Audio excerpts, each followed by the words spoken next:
ఆయేషా అండి. నేను irrigation department ఏఈగా పనిచేస్తాను. తల్లాడ మండలం ఇరిగేషన్ సబ్ డివిజన్ నెంబర్ 3.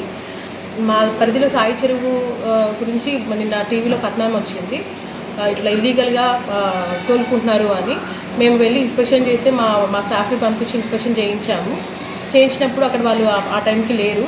నిన్న కూడా జరిగిందని చెప్తే రాత్రిపూట వెళ్ళి పంపించి మా వాళ్ళని అక్కడే ఉంచాము. నిన్నైతే ప్రజెంట్ అయితే ఏం జరగలేదండి. ఇప్పుడు జరిగితే మాత్రం ఈసారి కంపల్సరీగా మేము స్టేషన్లో కంప్లైంట్ ఇచ్చి చర్యలు తీసుకుంటాము.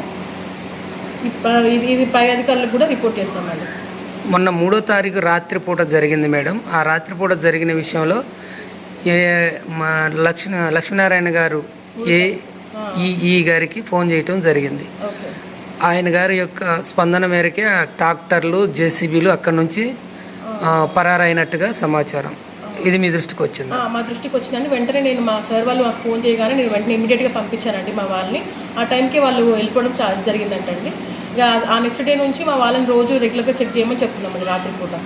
నిబంధనలకు విరుద్ధంగా 3 అడుగులు 4 అడుగులు 5 అడుగుల గుంటలు తవ్వుతున్నా కానీ మీరు చోద్యం చూస్తున్నారు అని చెప్పి ఎవరైతే పర్మిషన్ వచ్చినా మమ్మల్ని మట్టి తోలుకొని ఎట్లేదని అక్కడ కొంతమంది రైతులు మీ మీద అభియోగాలు ఆరోపిస్తాను. మరి వాటిపైన పర్మిషన్ అయితే ఇప్పుడు దాకా ప్రజెంట్ అయితే మేము సాయి చెరువులో దేనికి పర్మిషన్ ఇవ్వలేదండి. అది అంతా రాత్రిపూట జరిగింది. మా దాకా అయితే ఏ పర్మిషన్ లెటర్ రాలేదు ప్రస్తుతం. అయితే వచ్చినప్పుడు మేము కంపల్సరీగా నిబంధనల ప్రకారమే మార్నింగ్ 10 to 5 వరకే ఇస్తాము పర్మిషన్ కూడా.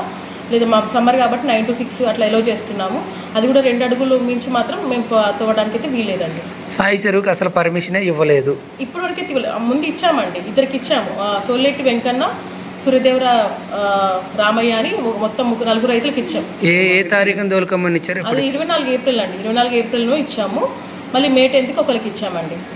ఇప్పుడు May 10 ప్రజెంట్ అయితే ఈ ఇల్లీగల్ ఇష్యూ జరిగినప్పుడు మాత్రం ఎవరికి పర్మిషన్ ఇవ్వలేదు. ఇవ్వకపోయినా తోలారు.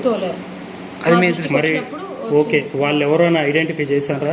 మీరు చూస్తున్నామంటే ఐడెంటిఫై చేస్తున్నాము. వాళ్ళు దొరకగానే మేము మా దృష్టికి వచ్చినప్పుడు వాళ్ళ నెంబర్లు తీసుకొని మేము కేసు పుటప్ చేస్తాం. వాళ్ళు ఎవరెవరు తోలారు ఏంటి అనేది మీకు వాహనాల నెంబర్లతో సహా మేము ఇస్తాం. చర్యలు తీసుకుంటామండి. తీసుకుంటాం. Okay madam.